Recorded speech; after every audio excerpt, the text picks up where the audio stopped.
William James came into the American philosophical tradition during a time period where it yearned for an intellectual voice which it could call its own. It's not that there were no other great philosophic minds present at the time of his ascension, but that no other carried within them, so genuinely, the American spirit. He spoke in a racy vernacular and with a force and directness which made his philosophy of pragmatism and reserve energy the mental correlate of the practical and strenuous Roosevelt. He was born in New York City on January 11, 1842, and though his early adolescent years were spent in American schools, he, along with his brother Henry, would be sent away to study in France. This was a choice made by their father, likely secondary to the rising tensions caused by the impending American Civil War.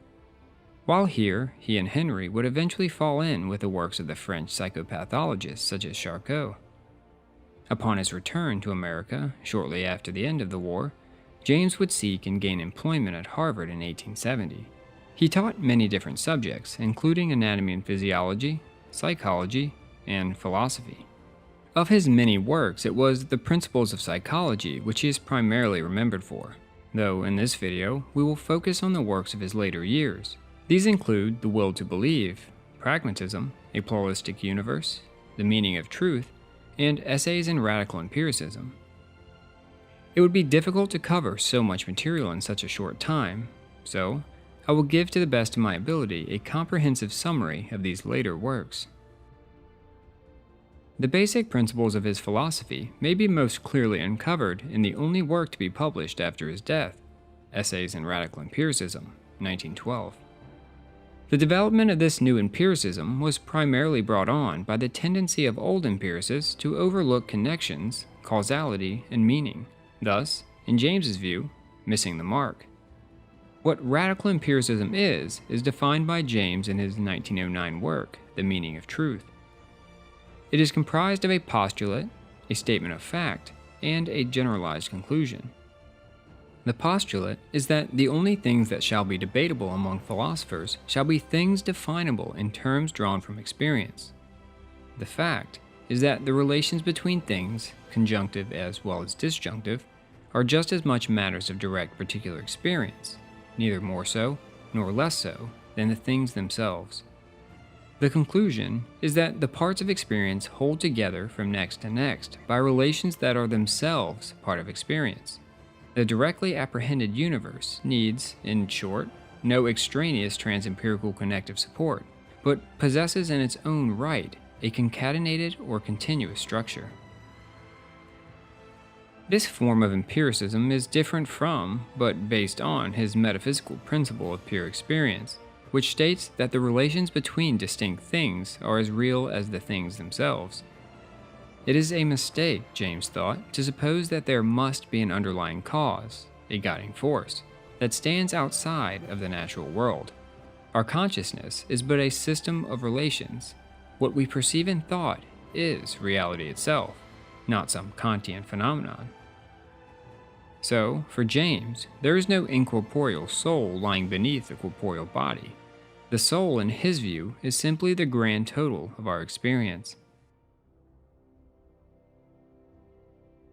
It is clear that James was not so enamored as his contemporaries with the German metaphysics which made its way into the American philosophical scene.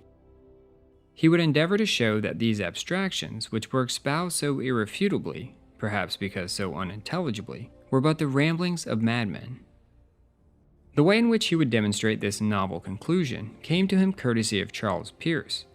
It was in his essay, How to Make Our Ideas Clear, that Peirce said that to find the meaning of an idea, we must examine the consequences to which it leads in action.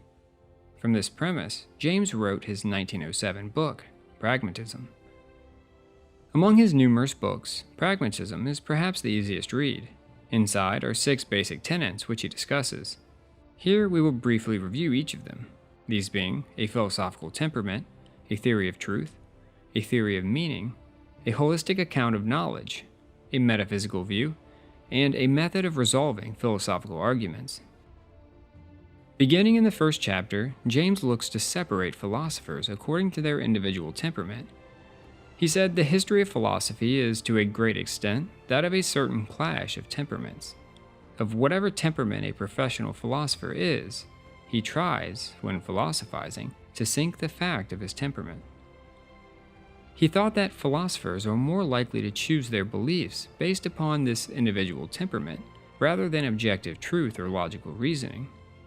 He classifies them as either tough-minded or tender-minded, while the pragmatist is a sort of mediator which stands between the two. He said that the pragmatist will have a scientific loyalty to facts, as well as the old confidence in human values and the resultant spontaneity, whether of the religious or romantic type.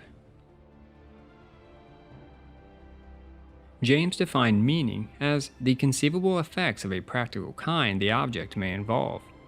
This can be seen in an argument James brings up about whether or not a man chasing a squirrel around a tree, going the same way, goes around the squirrel as well. What James points out about this argument is that whether or not the man goes around the squirrel or not, there is no observable difference in their consequence, and thus have the same meaning. We must, as James so forcefully put, make the distinction of whether or not the outcome is different or the same. If we can do this, then there is no occasion for any further dispute.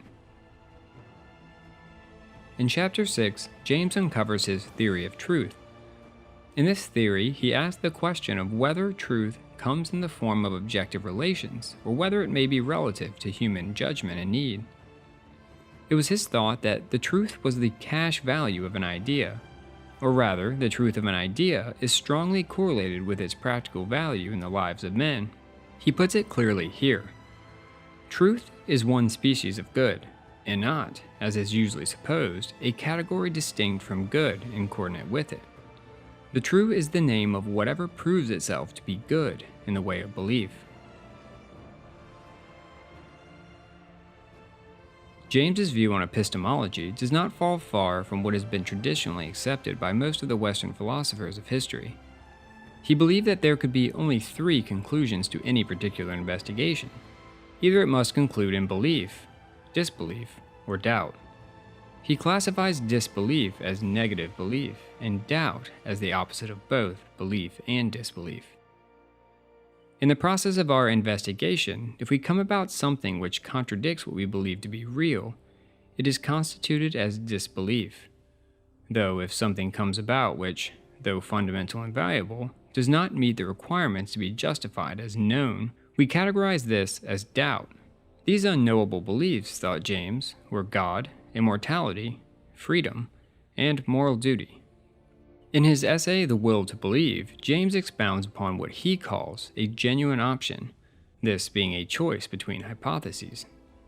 We can categorize this genuine option as living, personally meaningful, forced, mutually exclusive or involving social relations, and momentous, involving potentially important consequences.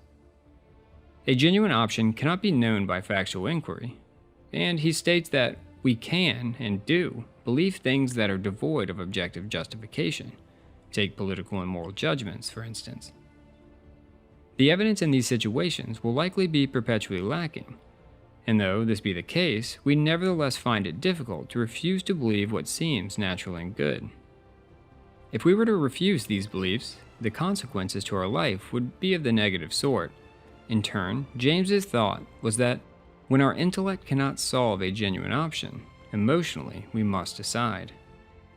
When applied to something like, say, religious conviction, we can say that if the hypothesis of God works satisfactory in the widest sense of the word, it is true. This is important because the simple belief in a fact can help the fact come true.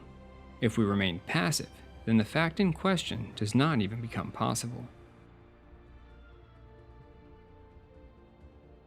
Let us view pluralism in terms of how it contrasts with monism and why James believed it to be, regardless of lack in objective evidence, the obvious pragmatic choice between the two. To begin, James abhorred a deterministic universe, which is the typical corollary of monism taken to its extreme. Everything here is fixed, and individuality an illusion. There is no human element. There is no freedom in the sense that what we choose can change what has already been set. While in pluralism, on the other hand, in its different spans and wavelengths, exclusions and developments, is everywhere alive and conscious. Nothing is irrevocably settled, and what we choose may help to decide the course of our own fate. He said that if there be any life, that it is really better that we should lead, and if there be any idea which, if believed in, would help us to lead that life, then it would be really better for us to believe in that idea, unless indeed belief in it incidentally clashed with our other greater vital beliefs. Put simply, when we can find no conclusive evidence of a thing, we should side with what we find to be good and practically useful in our lives, in this case, pluralism. The God of James was finite in nature, one helper, primus inter pares, in the midst of all the shapers of the great world's fate. He thought that there lies beyond human experience a spiritual world, a world which, when thought of in relation to our own personal consciousness, is not so different from how our world must seem to the lesser animals. In general, he thought that religious experience points with reasonable probability to the continuity of our consciousness with a greater spiritual environment from which the ordinary prudential man is shut off. James has been perhaps America's greatest, or at least objectively speaking, his most influential philosopher. The sheer number of works that he produced in his 68 years, and the artfulness by which he weaved them together like a heraldic tapestry, is enough to earn him a place among America's heroes. He was a man who came back from crippling depression and near insanity, a man who believed that humanity, though flawed, has the capacity for greatness. He saw in every individual what he called reserve energies, and often extended his hand in an effort for the betterment of all. He was always helping somebody, lifting men up with a contagion of his courage. His influence extends into not only the field of philosophy, but also psychology and religious studies. Among his admirers stand immensely influential names such as Edmund Husserl, Bertrand Russell, John Dewey, and even Wittgenstein. If you too have found something admirable in the philosophy of William James, then let me know in the comments below. And as I know this was not an in-depth view, I have left the various books and sites that I utilized in the making of this video down in the description box. And last, make sure to subscribe to the channel and hit the notification bell to see more videos covering various topics related to Eastern and Western philosophy. As always, thank you for talking philosophy with me. Until next time.